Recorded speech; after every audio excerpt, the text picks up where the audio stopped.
여러분 안녕하십니까? 자, 맨큐의 거시경제학 챕터 4장 화폐제도에 대해서 보고 있는데요. 이번 시간에는요, 지난 시간에 이어가지고 사례 연구와 결론 이런 것들 한번 살펴보도록 하겠습니다.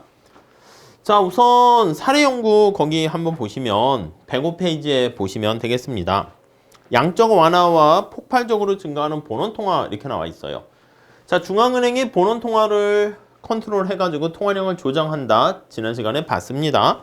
자, 105페이지 거기 가보시면 자, 그림에서 알 수 있는 바와 마찬가지로 1960년대부터 본원 통화량이 얼마나 증가하는가가 나와 있습니다. 2007년, 여기가 2007년 아니겠습니까? 대략 미국발 금융위기 되었을 때 엄청난 경기 침체가 금융시장에서 불어닥칠 그럴 상황에 놓이게 되다 보니까 거기에서요, 본원 통화가 점진적으로 증가하다가 이렇게 급격하게 증가했다는 것을 알 수가 있겠습니다. 자, 그래서 자, 네 번째 줄 보시면 2007년부터 2014년 사이에 본원 통화가 큰 폭으로 치솟았고요. 이전에 비해서 갑자기 5배 증가했다라는 거, 네, 우리가 대략적으로 확인할 수 있겠습니다. 자, 이렇게 크게 증가한 이유는 뭔가라고 하면 why 한번 볼게요. 왜 이렇게 했어? 자, 그럼 맨 마지막 줄 볼까요? 금융위기와 이 기간에 발생한 금융위기와 경기 후퇴 동안에, 그렇죠? 금융위기와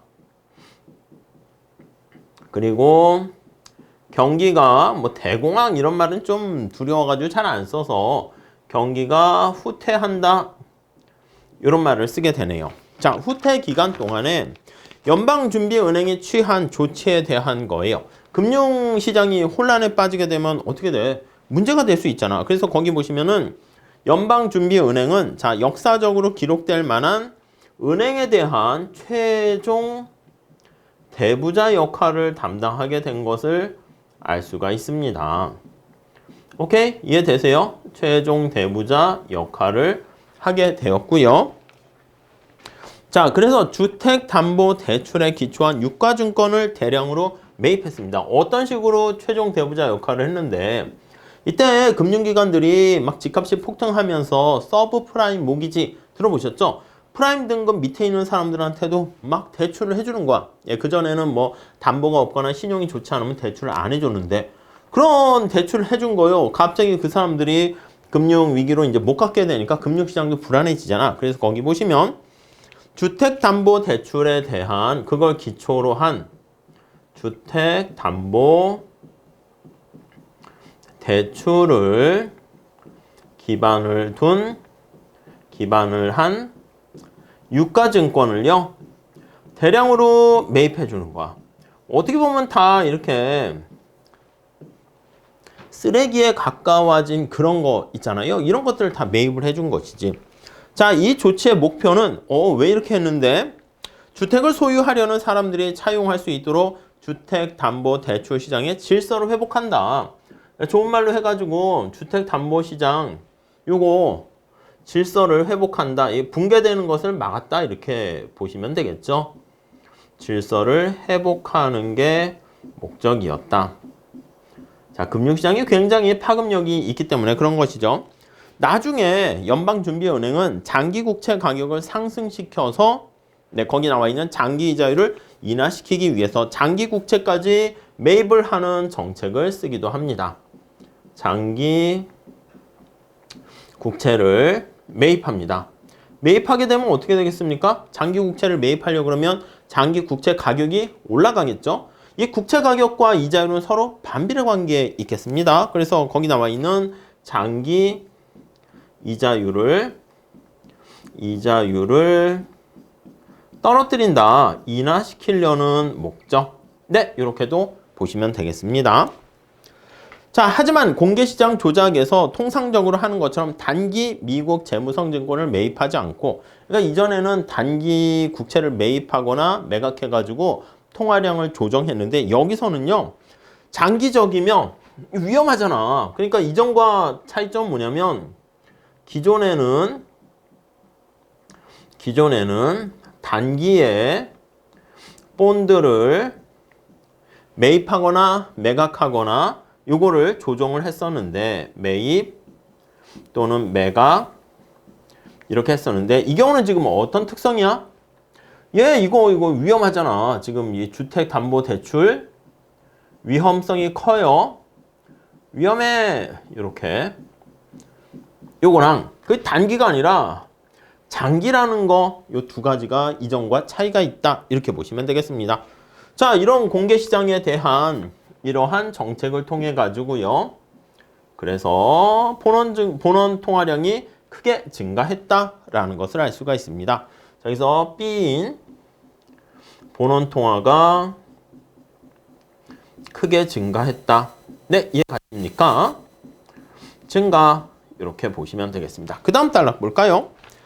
자, 본원 통화가 이렇게 크게 증가했는데 통화 공급을 보다 넓게 측정한 값이 이와 유사하게 증가하지 않았대. 그러니까 본원 통화를 증가시켰는데 우리가 지난 시간에 통화량 유동성을 기반으로 해서 M1, M2 이랬는데 M2나 이런 것들 광의 유동성은 크게 증가하지 않았다. 이렇게 나와 있습니다. 그래서 M1은 좀 크게 증가했는데 이거 증가한 거에 비해서 M2는 조금 증가했다라고 나와 있습니다. 자, 이걸 기반으로 해서 우리가 어떤 해석을 할 수 있는가라고 하면은요. 본원 통화의 대폭적인 확대와 동시에 통화 승수의 대폭적인 감소가 발생했다라는 걸 알 수가 있습니다.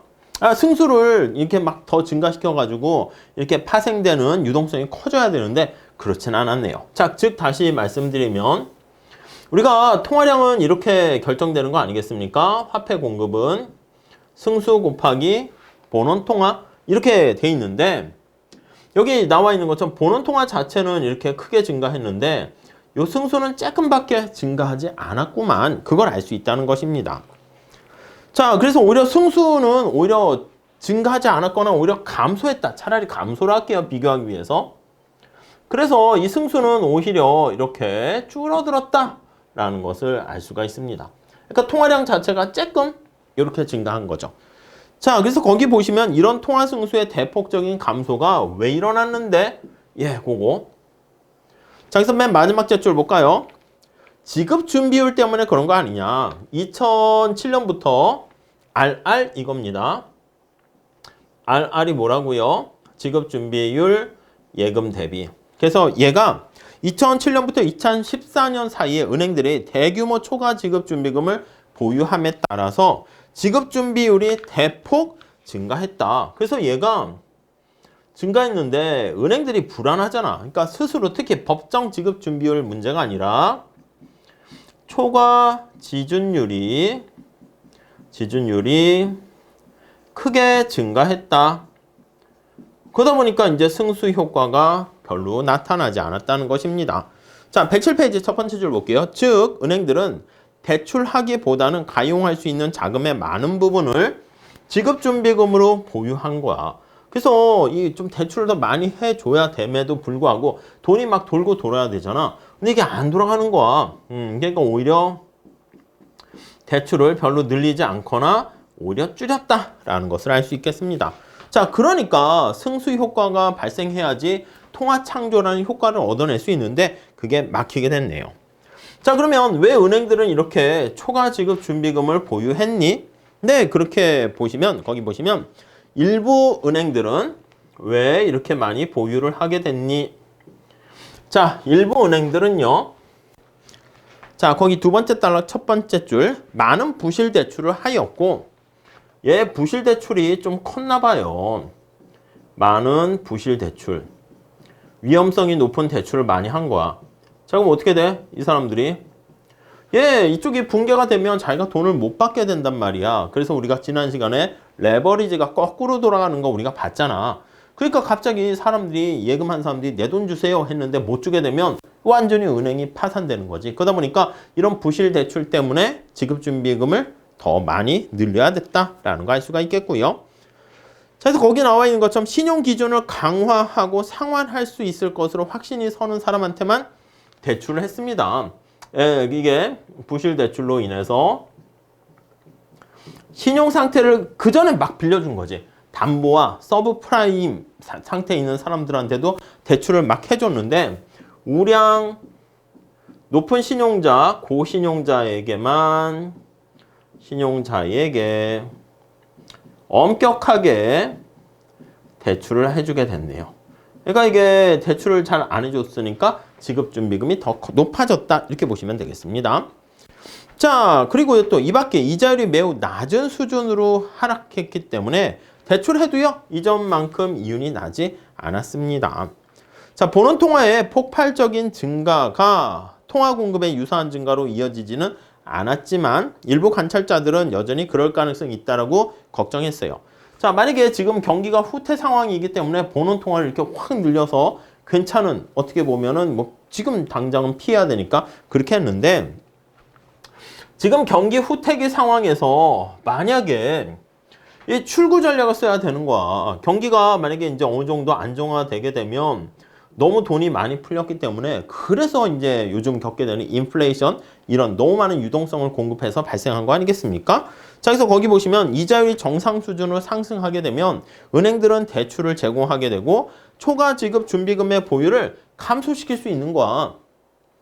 자, 그러니까 지금 상황이 이렇게 되는데 이제 일부 경제학자들은 걱정하는 거지. 그러니까 지금 이런 상황이 돼가지고 보는 통화 늘려도 통화량이 확 늘어나지 않았는데, 만약에 이런 어떤 위기 상황이 벗어나게 돼서 승수가 우리가 생각했던 정상적인 상황이 돼버린다고 하면은 이자율도 올라가서 뭐 막 승수가 막 계속 더 커지게 되면 이때는 이거 어떻게 할 거냐, 그런 걱정을 하게 되는 것입니다.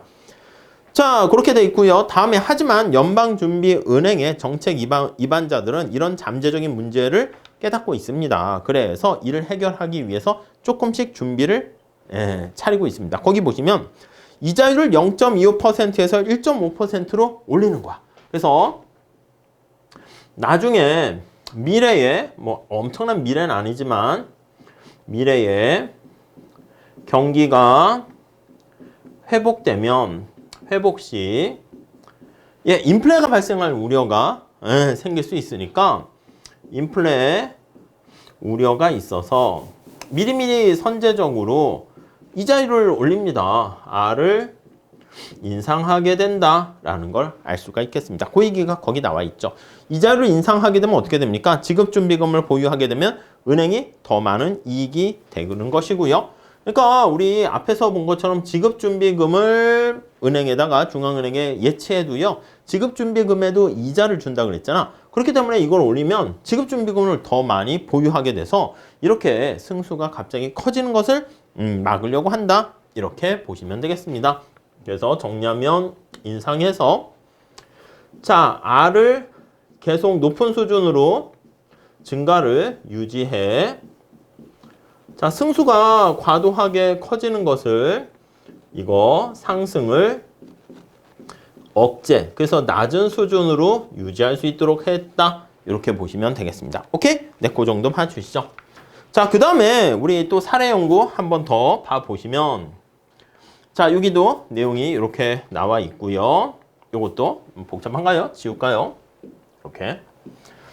자, 이렇게 나와 있습니다. 자, 그리고 1930년대 은행 파산 관련한 내용을 좀 한번 체크해 보도록 하겠습니다. 자, 1929년 8월과 33년 3월 사이에 통화 공급이 28% 감소했다, 이렇게 나와 있어요. 자, 우리 교재 108페이지 봐 보시면 아까랑 반대 상황이 되는 거예요. 우리 1929년에 대공황이 발생했다라고 했는데, 이 통화량이나 할게. 그래서 1929년부터 뭐 1933년, 그래서 뭐 36년에 끝났다, 뭐 이런 얘기도 있는데, 이때 중앙은행의 통화 공급량을 한번 살펴보면 이렇게 쭉 가다가 이때 팍 떨어졌다는 거야, 이렇게. 자, 그래서 거기 표 있죠. 108페이지. 거기 보세요. 29년에 통화 공급이 26.5였는데 33년에 19.0으로 떨어집니다. 현금은 증가했는데 요구불 예금은 떨어지게 되었고요.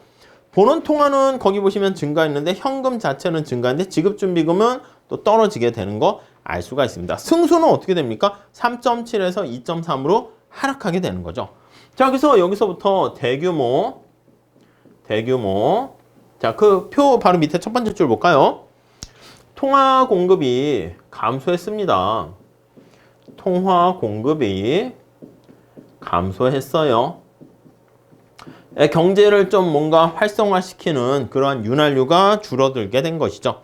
자, 실업이 미증유의 수준에 도달했고 물가는 가파르게 하락했으며 경제적 공경이 만연하게 되어서 이런 상태를 지금 뭐라 그랬다? 대공황 상황이라 얘기를 하는 것이죠.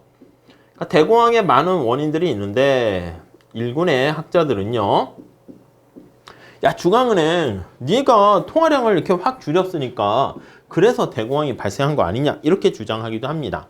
자, 그래서 두 번째 단락에 그 얘기가 있습니다. 거기 보니까 통화 공급의 감소가 본원 통화의 하락에 기인하지 않았다. 그러니까 통화 공급이 감소했는데 중앙은행도 뭐 했어?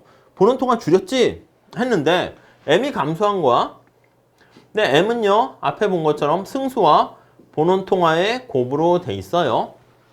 근데 데이터를 보니까 통화량이 감소했는데 본원 통화는 줄지 않았어. 그냥 유지되거나 오히려 차라리 늘었습니다. 거기 나와 있는 것처럼. 오케이? 7.1에서 8.4로 오히려 늘었잖아.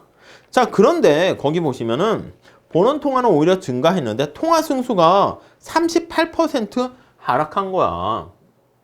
승수가 더 크게 하락한 겁니다. 이해 가세요? 자, 그러다 보니까 여기 나와 있는 것처럼 통화량이 줄어들게 되었다라고 알 수가 있습니다. 자, 대부분의 경제학자들은 아니 그러면 여기 승수가 줄어들었네? 요게 바로 중앙은행 잘못이 아니라는 거야. 보는 통화를 막 줄이거나 그러진 않았다는 거야. 그래서 승수가 감소해서 통화 승수 감소가 승수 하락이 대공황의 원인이다. 그래서 대규모 은행 파산의 원인이다. 이렇게 얘기합니다. 파산의 원인. 이렇게 해요. 자, 그래서 거기 두 번째 줄 볼까요? 자, 1930년부터 1933년까지 9,000개 이상의 은행이 영업을 정지했습니다. 9,000여 개의 은행이 영업을 정지하게 되었고요. 영업을 정지. 네, 그리고요. 이들은 일반 예금자에게 채무불이행 이런 일이 발생했습니다. 돈을 예금한 걸 갚아야 되는데 이 은행이 정지되니까 어떻게 되겠습니까? 돈을 못 주는 거 아니겠습니까? 채무불이행. 금융 시스템에 대한 신뢰도 확 떨어지게 되는 것이죠. 자, 그러니까 예금자와 은행 모두 행태 변화 어떻게 되겠습니까? 그러면 예금자 입장에서는 우리 가계죠. 야, 은행 못 믿겠어. 거기에 돈을 맡겼다가 너 완전히 다 날아갈 수 있어.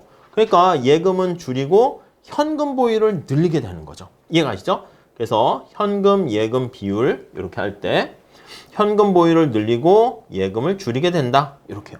그러니까 현금을 많이 보유하게 되면은 이 승수가 떨어질 수밖에 없죠. 자, 그래서 요것 때문에 승수는 하락하는 결과를 초래하고요. 자, 그 다음 은행은 어떻게 됩니까? 은행? 그치, 은행들은 야, 우리 은행 와서 돈 주세요 하면은 돈 못 주면 안 되잖아. 그러니까 어떻게 돼? 지급준 비율이 이게 가능한 한 떨어져야 되는데 올라간다니까? 그럼 다시 또 이거 어떻게 돼? 그치, 여기 나와 있는 승수에 네거티브한 영향을 미치게 된다라는 것을 알 수가 있게 되는 것이죠. 자, 그래서 거기 한번 보세요. 은행이 파산돼서 다음 단락 은행 제도에 대한 민간의 신뢰가 떨어져서 자, 신뢰가 하락하는 거야. 하락. 네. 자, 그래서 그 다음 줄에 자, 현금 예금 비율이 상승하게 됐습니다. 사람들은 은행 파산이 두려워서 요금을 예금보다는 현금으로 돈을 꾹 장롱에다가 넣어두는 선택을 하게 됩니다. 자, 그러니까 어떻게 돼? 예금 인출이 크게 일어나는 거죠.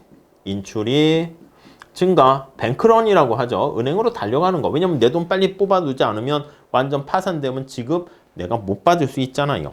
근데 이 통화 창조 과정이 반대로 작동한 겁니다. 그리고 마지막 단락 이 밖에 일부 은행들이 파산하자 은행들은요 더욱 주의를 기울이면서 이렇게 지급준비금을 더 높이게 됩니다. 그래서 은행가들은 은행의 예금 인출 쇄도 현상을 목격하고 나서 소액의 지급준비금으로 운영되는 것을 우려하는 거야. 그래서 야, 이거 지급을 위해서 돈을 많이 가지고 있어야 되겠구나. 그러니까 현금 보유 비율이 증가하고 지급준 비율이 올라가게 되니까 이게 승수의 대폭적인 하락으로 이어지게 됐다라는 거 알 수가 있겠습니다. 오케이. 자, 109페이지 가볼까요? 자, 통화 공급이 그래서 감소했다는 거 알 수 있어. 보는 통화는 증가했지만 승수가 떨어졌네. 자, 그래서 연방준비은행을 비난해야 하는가 여부를 결정하는 것은 좀 쉬운 건 아닙니다. 자, 여기서 평가를 볼게요. 자, 이러한 거에 대해서, 이러한 당시 상황에 대해서 중앙은행을 비판하는 학자들은 자, 거기 보시면 첫째, 연방준비은행은 예금 인출이 쇄도하는 기간에 일반은행이 현금이 필요할 때 최종 대부자 역할로 활동하면서 은행 파산을 방지하는데 더 적극적인 역할을 수행해야 됐다. 너 뭐 했냐? 은행이 파산하는데 은행 시스템이 붕괴하고 있는데 파산 시 뭐해? 왜 안 막어? 왜 못 막았어? 이렇게 못 막아. 이렇게요. 최종 대부자 역할을 해야 되는 거 아니야? 마지막까지 그거를 도움을 줄 수 있는 역할을 해야 되는 거 아니야? 이게 이제 첫 번째. 만약에 은행 제도의 신뢰를 유지하고 만약에 은행 시스템, 금융 시스템이죠. 은행 제도의 신뢰를 유지했다면 그러면 우리가 이런 뱅크런 현상이 발생하지 않았고요. 유지했다면 이 말은 무슨 말하고 같아? 최종 대부자 역할을 했다면 그렇게 최종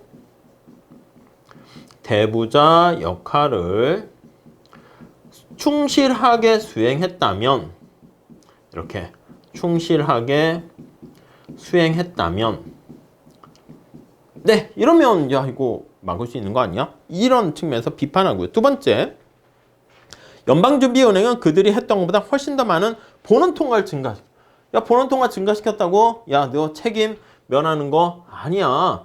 더 크게 보너통화를 증가시켜야 한다. 시켰어야 이렇게 가정을 하는 거지. 후회한다. 이렇게 되는 것입니다. 오케이? 자, 어느 하나가 통화 공급의 대규모 하락을 방지할 수 있을지 몰랐고 만약에 둘 중에 하나가 잘 되거나 이렇게 되면 저렇게 심각한 대공황은 피할 수 있지 않았을까? 이렇게 얘기합니다. 자, 다음 단락 1930년대 이후에 통화 승수의 그런 대규모 갑작스러운 하락이 오늘날에 발생하지 않기 위해서 요거요. 불안하잖아. 채무 불이행 돼가지고 사람들이 예금자가 돈을 못 받는 것을 막기 위해서 이후에는 어떤 방안으로 대비를 합니까? 그래서 예금자를 보호해 주는 장치를 마련합니다. 그래서 예금보험제도죠. 예금보험제도. 이제 이걸 뭐 계속 완벽하게 할 수는 없지만 일정 금액만큼은 어느 정도 정부가 보장을 해주겠다. 그럼 사람들이 뭔가 안심을 할 수 있겠죠. 그래서 신뢰성을 유지할 수 있게 된다. 이렇게 보시면 되겠습니다. 자, 예금보험제도는 이렇게 값비싼 대가를 치르는 정책이다. 이렇게 나와 있고요. 그 다음 80년대 말과 90년대 초 밑에서 네 번째 줄 많은 파산한 저축 대출 기관을 구제하기 위해서 그렇지 공적 자금으로 이후에 여기 나와 있는 금융기관을 이제 구제하기 위해서 민간의 많은 사람들의 어떤 세금을 거기다 쏟아붓게 됩니다. 그래서 통화공급 안정화를 유지하는데 공적인 자금을 쏟아부어요. 자금을 투입해서 세금 아니겠습니까? 그래서 뭐 어떻게 보면 금융기관들은 자기네들이 돈 많이 벌게 되면 파티 열고 망하면 국민의 혈세로 그걸 보전해주고 이거 뭐 하는 거야? 이렇게 되는 비판을 받을 수밖에 없게 되는 것이죠. 오케이? 이해 가시겠죠? 자, 그 다음에 이제 결론 한번 보시면은요. 결론은 자, 화폐가 뭐고 통화 공급에 어떤 영향을 미치는가 그걸 봤고요. 그리고 109페이지 볼게요. 금융정책의 효과, 중앙은행이 어떤 일을 할 수 있는가 그거에 대한 것도 우리가 살펴봤는데요. 저자분이 걱정을 하네요. 그러나 미리 당부를 하는 바이다. 야, 이제 챕터 4장밖에 안 나갔어. 이 금융 시스템이나 거시경제 전체적인 맥락을 그나마 조금이라도 이해하려면 퍼즐의 모든 조각을 맞추려면 이 책 끝까지 좀 가자. 그래서 뭐 지금 조금 요거 배웠다고 해가지고 어깨 우쭐 해가지고 세상을 다 아는 것처럼 보지 말고 아직은 또 이해가 안 가는 게 있을 수 있겠지만 퍼즐은 좀 더 가야지 맞춰진다. 뭐 그런 얘기를 하고 있습니다. 참고로 보시고요. 자, 우리 퀴즈 문제 좀 풀어볼게요. 1번 볼까요? 자, 다음 중 어느 것이 통화 공급의 일부를 구성하지 않는가? 그렇죠. 퇴직 계좌의 잔고 말고 동전 지폐, 당좌 예금, 그런 것들이 협의의 통화량에 구성되어 있는 것이죠. 다음 2번 간단하고요. 자, 부분지급 준비제도 하에서 은행들에 의해 제공되는 대출은 그치, 은행한테 대출을 증가시키게 되면 통화 공급 자체를 증가시킨다. 이렇게 보시면 되겠죠. 그러니까 그러니까 중앙은행이 본원 통화를 증가시키기도 하지만 통화 승수를 통해 가지고 새로운 통화를 창조하기도 하죠. 부분지급 제도에서 우리가 발생하는 것이고요. 3번 중앙은행이 통화 공급을 증가시키려고 하면 공개시장 조작 정책을 했을 때 어떻게 해야 된다? 본드를 매입해야지. 본드를 매입하고 그럼 대신 돈이 쫙 풀려나가죠. 법정 지급 준비금을 지준율을 인하해야 됩니다. 인하해서 이렇게 그럼 통화량이 증가한다. 이렇게 보시면 되겠습니다. 지급준비율을 법정 지급준비율을 조정하는 것은 본원 통화를 조정하는 건 아닙니다. 근데 승수에 영향을 미쳐서 영향을 주는 것이죠. 다음 네 번째. 자, 미국의 연방준비은행이 지급준비금에 대해서 지불하려는 이자율을 인하하게 되면 통화승수를 이자율을 인하하게 되면 통화승수를 증가시킬 수 있고요. 통화공급이 증가하게 된다. 네, 이렇게 되어 있습니다. 그러니까 우리가 중앙은행이 이렇게 있잖아. 중앙은행이 이제 현금으로 가고 또 예금으로 이제 사람들이 은행에다가 이렇게 예치합니다. 여기 이제 사람들에게 이제 현금의 일부를 예금을 하게 돼요. 근데 앞서 말씀드린 것처럼 예금 중에 일부는 지급을 위해서 지급준비금으로 보유하게 되는데 옛날에는 지급준비율을 얼마 해? 이렇게 했는데 지금은 아예 지급준비율 제도를 없애버리고요. 지준금을 보유하게 되면 여기다가 이자를 준다니까 이자 지급준비금에 대한. 근데 이 이자를 낮추게 되면은 거기 나와 있는 것처럼 지급준비금을 많이 보유하지 않겠지. 그러니까 만약에 지급준비금에 대한 이자율을 낮추면 이자율이 하락하게 되면 하락시 지급준비금이 줄어든다고요. R이라고 쓸까요? R이 하락한다고. 그럼 예금 대비 R이 하락하게 되면은 요거 RR 이렇게 썼습니까? 요게 하락하게 되고 그럼 결국 어떻게 돼요? 승수는 증가한다.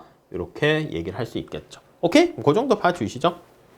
자, 다음에 5번 한번 볼까요? 자, 레버리지 때문에 은행 자산의 가치가 5% 하락하게 되면 이로 인해서 은행의 자본의 가치는 5%보다 더 크게 하락하게 되는 거 알 수가 있겠죠. 뭐 그거 앞에서 봤었던 예시 있잖아요. 그 머릿속에 잘 넣어주세요. 대차대조표 이렇게 해가지고 표현한 거. 그래서 타인 자본과 자기 자본 그리고 자산 이렇게 구성되어 있는 거. 부채 그리고 자본. 그러니까 자기 자본, 타인 자본 이렇게 보시면 되겠어요. 차변 대변이 맞는 대차대조표 요거 생각하시면 되겠고 다음 6번 거래기술이 변화하여 요구불 예금에 비해서 사람들이 보유하고자 하는 현금 규모가 감소했어요. 현금을 적게 보유해. 자, 이때 중앙은행이 아무것도 하지 않을 경우 통화공급은 현금 보유를 작게 하면 예금을 많이 한다는 거야. 그러니까 현금 보유 비율 CR이라고 했습니까? 얘가 하락하게 되면 승수 공식은요. 이렇게 표현하는 거잖아. CR 플러스 1 CR 플러스 RR 이렇게 된단 말이지. 얘가 떨어지잖아. 근데 R은 1보다 작습니다. 그렇기 때문에 어떻게 돼? 이쪽이 더 크게 떨어지게 되는 것을 알 수가 있어요. 그러니까 이 승수값은 올라간다라고 볼 수가 있겠죠. 이해 가시겠습니까? 자, 통화 공급이 여기서 증가하는 경향이 있게 되고요. 하지만 중앙은행이 공개시장 조작을 통해서 채권을 만약에 이게 통화량이 증가하잖아. 이렇게 되면 통화량이 증가하다고 화폐 공급이 이거를 일정하게 유지하기 위해서는 어떻게 해요? 그렇죠. 거기 나와 있는 것처럼 공개시장 조작 정책을 통해 가지고 통화량을 줄이기 위해서는 본드를 매각하는 거야. 매도라고 거기 돼 있네. 매각하게 되면은 그럼 얘는 다시 또 줄어들어서 이것을 상쇄시킨다. 이렇게 보시면 되겠습니다. 자, 그 정도 보시고 밑에 요약 잘 정리되어 있으니까 한번 봐주시면 될 것 같습니다. 자, 이렇게 해서 우리가 챕터 4장 화폐제도 정의와 역할 우리가 살펴봤고요. 다음 시간에 이거와 관련한 또 인플레이션 한번 살펴보도록 하겠습니다. 감사합니다.